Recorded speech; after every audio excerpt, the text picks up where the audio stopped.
Hey guys, welcome back to the channel. Thanks so much for clicking in the video. It means a lot that you guys keep clicking. If you guys keep clicking, I'll keep making. And today I want to talk about who the worst winner in Survivor history is. I mean, obviously there's been a lot of good winners. There's been a lot of bad winners.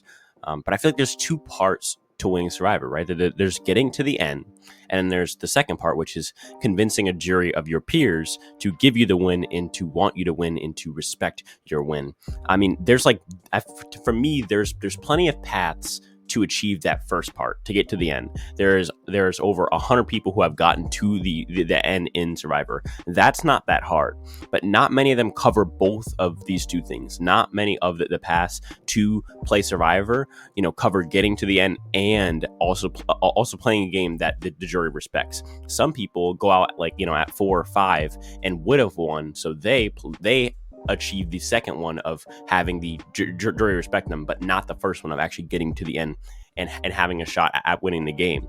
And so for me, it's like when one of these paths does cover both and gives somebody a win, it should be very impressive, right? At least you would think that. But there's a select few for me that I feel like don't have that trait in them. Their path to the end, although it covered both roads, to me it's just not that impressive at all. There isn't a lot of them, but there is a good handful of them. So today we are going to talk about who I think is the absolute worst winner in Survivor history. It may shock you, it may not. We'll just have to see. We'll be going through 41 seasons and 39 winners, as Tony and Sandra have both won twice. And if that's it, guys, first of all, 94% of you guys who are watching these videos are not subscribed. Let's change that. It's easy and it's free. And if that's it, let's go right into the video. So I'm going to start off actually by telling you who my 5 worst winners are. It's close, but for me, obviously the 5th and 4th can kind of swap with a few of my honorable mentions, and some of my honorable mentions I'll actually mention after I tell you these 5, but in no specific order. Here are my 5 worst winners: Chris Underwood, Natalie White, Amber, Bob Crowley, and Erika from 41. So those are my 5 worst winners in no specific order. Now what I'm going to do is I'm going to tell you one winner that I'm taking off of contention from being the worst until I'm down to one winner. And then that one winner is the worst winner. So I'm going to basically go and take one off, and then take one off, and then take one off, and then at the end I'm going to have one winner left who I feel like is just the absolute worst out of all of these winners. Let's get into it right now. Okay, so the winner that I'm going to shave off first, and the one that I feel like is just overall the best player and played the best game out of these 5 winners, is Erika from 41. As much as I would love to put Erika as the worst winner ever, you have to come to your senses and realize that these 4 people who are next to her played these crazy bad games. I think it's even a reach to put her in this bottom 5, but I feel like it's okay to put her at like 5 here as like the best winner out of these 5 winners. If I put her any lower, that would just be me thinking emotionally about how she didn't get really an edit at all, and how she got saved by the hourglass twist, and also by the fact that Nasir's a beast in challenges. I mean, it really is just like her game is very lucky. Her game isn't that skillful. She wins probably based off of her demographics a lot as well. My big thing for me is the fact that she does actually play the game the entire time. She never wants to quit. She never is just complacent with her spot in the game. She's always actively playing, and that already beats out like 3 of these winners. And then the next one, it just kind of rode along for the ride. In fact, I think definitely the next one for me rode along for the ride, whereas at least Erika played as an individual player and made bonds, and won by a lot, rather than these other people who all won by smaller margins to me. And so that's why I feel like Erika is the best winner out of these 5.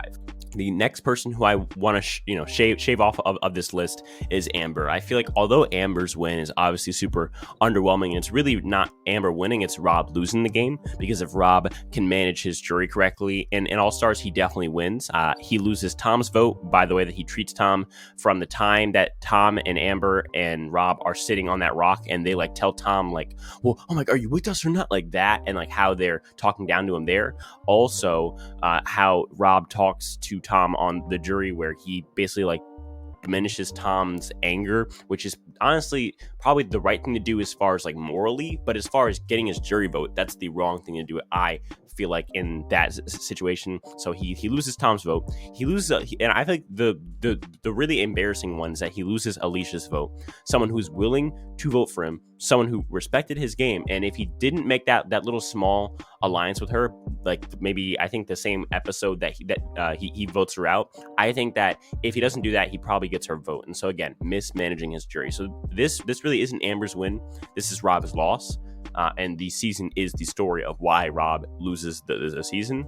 But at the same time, I do have to give Amber credit. At least she's more active than someone similar to her, who we'll talk about later, in Natalie. Whereas in Natalie, I feel like was dragged. Amber at least had a say in decisions. And if she had told Rob, I think this is better, I think that Rob listens to her, partly because it was more of a romantic relationship, whereas in Russell, obviously, is a lot more of a dumbass girl alliance relationship. But I think that she uses that close relationship that she has with Rob to her benefit, where if she wants something done in the game, I'm sure Rob would do it for her. And so I feel like she was more active in her dragging to the end, whereas Natalie was less active. And that's why, for me, Amber beats out, these three that I have still left in contention for the worst winner ever. At number 3, for me, the person who I'm going to shave off now, for me, it was very close between 2 and 3. Number 1 for me is set in stone, but I think 2 and 3 for me were very close.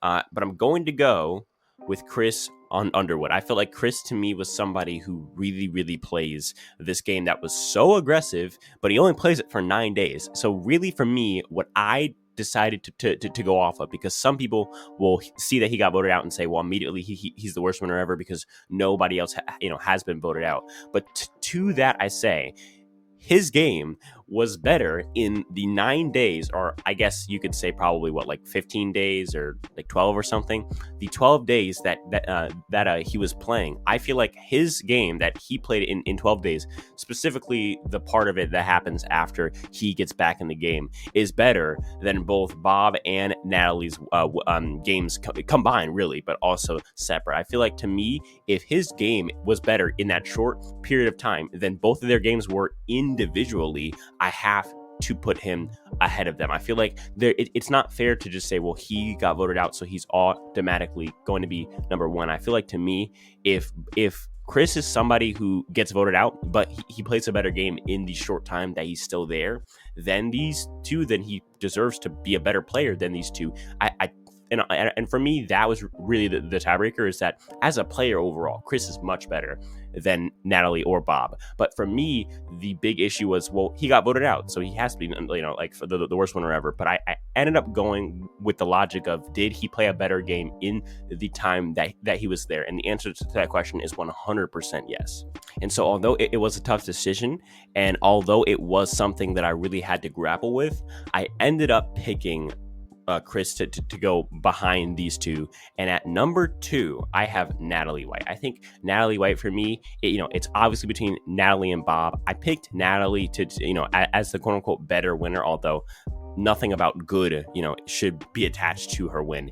It's a really bad win. She gets dragged through the game. She is one of the only GOATs to beat the person who is dragging them through the game. In fact, I think maybe the only GOAT to beat the person who drag him, throughout the game. I feel like, to me, Natalie's only quote-unquote move was, maybe you could say, at the final 12 with the Eric boot, but even then I feel like they just showed that in that way just to help her winners at it.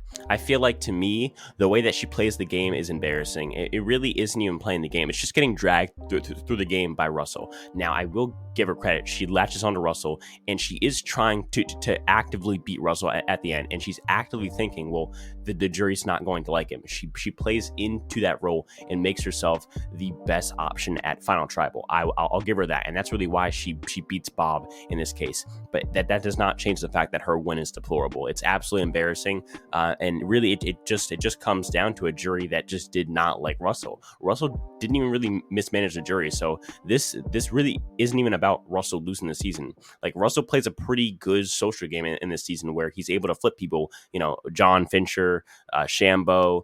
He's able to keep his full 4 together. It's pretty impressive. I mean, the only slip ups that he really has is maybe when he's talking to Monica and being a dick to her. But besides that, he really is pretty chill with everyone on this season. And really, it is all about the game. But obviously, this jury just didn't respect Russell's game. And so it really wasn't even about Russell losing. It was just about Natalie stepping up at the end and just being the better option. And I feel like that's just not respectable, the way that she played the game, very passive. And in the end, to me, she really didn't play the game. She just got dragged through the game and ended up beating somebody with a jury that was curated perfectly for her. And at number 1, I have Bob. I think Bob's win is terrible. It's the worst one. It's the worst one. He plays, so he's actively not playing to win. He admits in his final jury speech. Speaking of that, and let's just get to that later. So he starts out playing the game. I think his best stretch of the game is probably his pre-merge game, where he avoids being the old dude who gets voted out through the fact that he makes himself useful around camp. He makes himself likable. Everybody likes Bob. He's not like a social pariah like other older men have been, or really older people on Survivor have been. And so I have to give him credit there. Throughout the entire game, hitting the post-merge, he's up in numbers. His tribe loses numbers. If his tribe were to have gotten the numbers, he probably loses the season in 5th place, because they would have pagong the following members and then voted him out first. He was all the way at the bottom of his alliance. And I feel like that's a big thing for me, is if a player, to me, if a player had gotten their way in a situation and that would have caused them to get voted out, I feel like that's always a big knock on them, because you didn't have the perspective to realize that what you wanted wasn't the right thing for you to get. And so I feel like, for me, the fact that Bob would have lost if he got his way and his alliance took the numbers and Marcus didn't get booted out, I feel like, to me, that's not impressive at all. Then he basically just wins a few challenges, and it's not really like super impressive wins. It's just like he wins a few miscellaneous challenges against a PD'd up quote unquote gold Olympian, although she really isn't like at the caliber, obviously, because she plays terrible this season. And Kenny, I mean, I guess him being Maddie is pretty impressive, but besides that, not super impressive. And so he wins a few challenges to avoid getting booted out. He's also on a season that's so chaotic in Gabon, where he can kind of slip on, through the cracks and float through the game. Again, not a very good game overall. Then he gets to the end at Final Four, and essentially the only reason why he gets there is because Sugar's emotional gameplay allows him to play in fire against Maddie, where he takes out Maddie. But he really doesn't take out Maddie because he doesn't voluntarily go into fire. He's basically thrust in. He didn't really seem to like play hard and try to get Sugar to flip her vote onto them, even though Sugar actually did. And it was really only because of Sugar's internal battle with her own father's death. And so then that happens. He gets to the end and he almost loses against Susie Smith, which is absolutely embarrassing.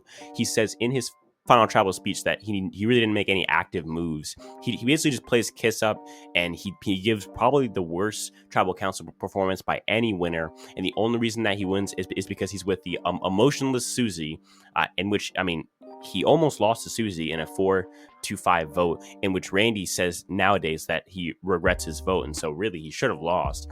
And he's playing against Sugar, someone who was never going to get a jury vote, who literally like just has a straight out cat fight with Corinne during the middle of tribal. So to me, it's just like he's playing against terrible competition, and it really isn't that impressive what he ends up doing. And so that's why for me he is the worst winner, and it really isn't even that close, to be honest. Some honorable mentions, like for me, people who could have been 6th or 7th or 8th worst winners of all time are Jenna Maraska, Sandra's Heroes versus Villains win, and I think Michelle's wrong win. Those are all pretty meh wins, but they weren't bad enough to get in this top 5. Yeah, that's it, guys. Thank you guys for the continuous support. If we can get this video to 200 likes, then I will do the top comment in the comments for my next video. So give me a video idea, and the one that is the highest liked one, I will do for my next video, within reason, obviously. But if it's a good idea, and if it's something that you guys want, like your favorite ones in the comments, and maybe I'll do it.